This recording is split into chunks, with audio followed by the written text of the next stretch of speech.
Now, to obviously to get to this point where you're at now, you had to have a raise, but you didn't have any other than I'm assuming some drawings and your background as a respected engineering professional. So how did, what was it that those early investors saw? What did you tell them that, hey, we're going to be successful. This is going to be an exciting car. What was that sales? There are two elements on it. One is we worked out, I think, a very reliable business plan.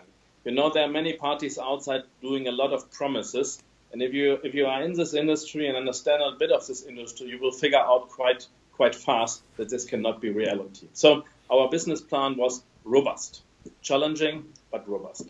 But I think the stronger argument was the team, because we were able to put together a very strong team right from the beginning on excellent people coming from the car industry, from premium car makers, together with people coming from consumer electronics industry and internet industry. And the investors basically invested in the team, in the plan, and in the vision right from the beginning.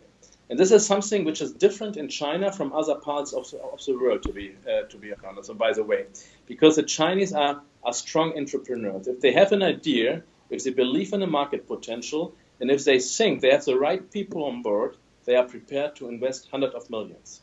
This is something which would never happen in Europe today, and maybe even difficult here in the U.S. Yeah, absolutely. The plan is, as I understand it, you've got this SUV, and we've seen sort of the front in shadow with the headlights on. We've seen the dash. January 7th, we're going to see what the whole car looks like. Yeah. After that, though, you've got plans, I gather, for two other vehicles. So talk about that. Yes. So again, in the car industry, it's all about volume. If you want to be profitable, you have to go up to certain volume fast to generate economy of scales. And by the way, to generate production quality. Quality comes out of volume. So the first one will be an SUV, as you said. The second one will be a sedan, and the third one an MPV. The sedan will come to the market in 2021, and the MPV end of 2022. And all those three derivatives based on one technical platform will bring up to 300,000 units in a couple of years. Okay, well, that's what I was going to ask you, if you're going to use a common platform, and it would seem that would be the case, what you'd want to do. So when it comes time for you to put this in the showroom, and I gather what you're going to do is sort of a hybrid version of what Tesla's doing and overcoming this problem with local dealership restriction laws and things like that. So you're going to have dealerships, but these are going to be third parties or something, as I understand it. How do you and what's your plans to deal with the competition when you get it to market? And I'm gathering you're going to start in China, and then maybe from there you're going to come to the U.S. or Europe or one of those two. Maybe you can fill us in then. Yeah, so let me answer the second question first. Definitely we will start in China. This will be the first and biggest market. Then we will go to the United States half a year later, around mid of 2020. And then we will go some months later to Europe as well. So it is a world car. It's a world platform, because premium works only if you are successful with your product in all the big markets and not only in a single one.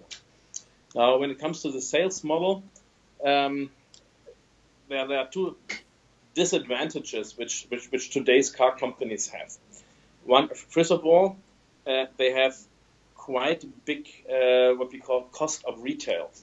So they have to pay a lot of money for selling the cars through the dealer chains and for everything. So those cost of retail can be more than 20%.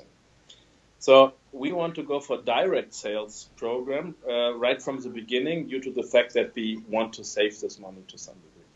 But there's another important factor, which is maybe even more important. Today's car companies don't know their customers. Yeah.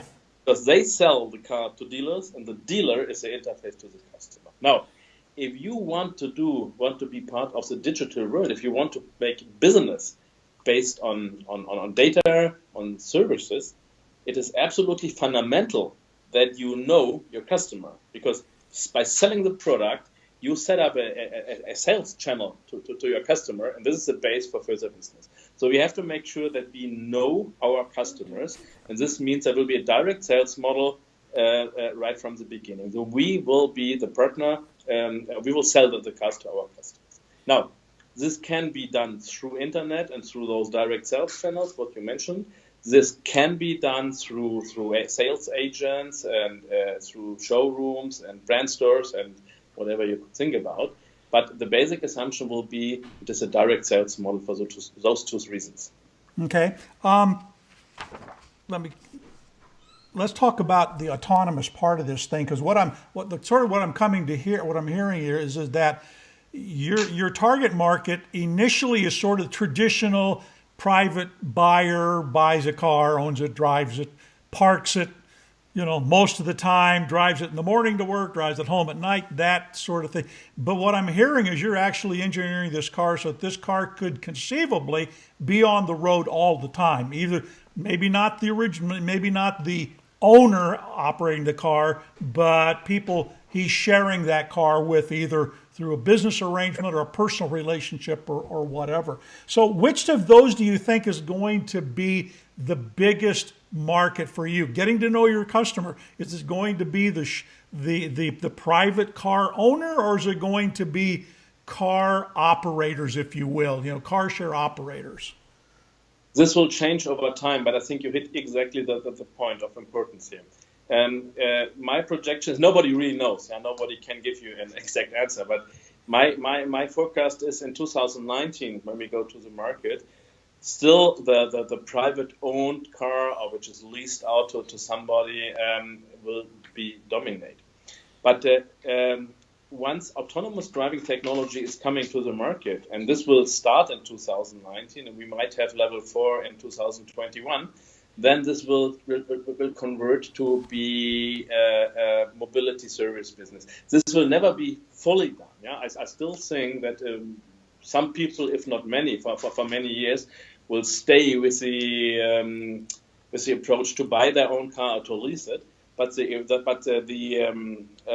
importance of this shared mobility system and the business opportunity, the market share will be bigger. And this will develop quite fast, from my understanding, beginning in 2019-20. Okay, so what I understand is the Tesla Model 3, there's speculation that they're sort of integrating that into the car so that the owner can take an app and designate who he wants that to be able to use that car. If he's at work and it's sitting in a parking lot and he's got a colleague at work that needs to run to the dentist or whatever, that they can walk up to the car recognizes them, and they drive it. It doesn't have full autonomous capabilities, but they can drive it too. And I'm guessing that's sort of what I'm hearing from you as well, is that you're looking to make that a feasible opportunity for the owner to either be really nice and share the car, or actually make some money out of making the car available. This is exactly the point. So as we don't really know how big the volumes will be and how this really will develop, we have to prepare for both applications, for both use cases, and this is what the product is designed for. When can we expect to see the first one here in North America, other than obviously in Las Vegas on the 7th? But a car that can be for sale, and where do you think that's going to be? My guess is California. Yes, you're right. So basically, we are going to build the development prototypes. We'll start to build them in March of next year. They will build in the trial shop of our plant in China, and you will see the first cars driving around here. By the way, some of them already then being autonomous, early autonomous vehicles, by mid of next year in California streets here. How soon can we get, do you think, to level 5, and maybe explain for people who aren't familiar with the various levels of autonomous driving? You mentioned level 4. How do we get to level 5, and what does that mean to the average car driver?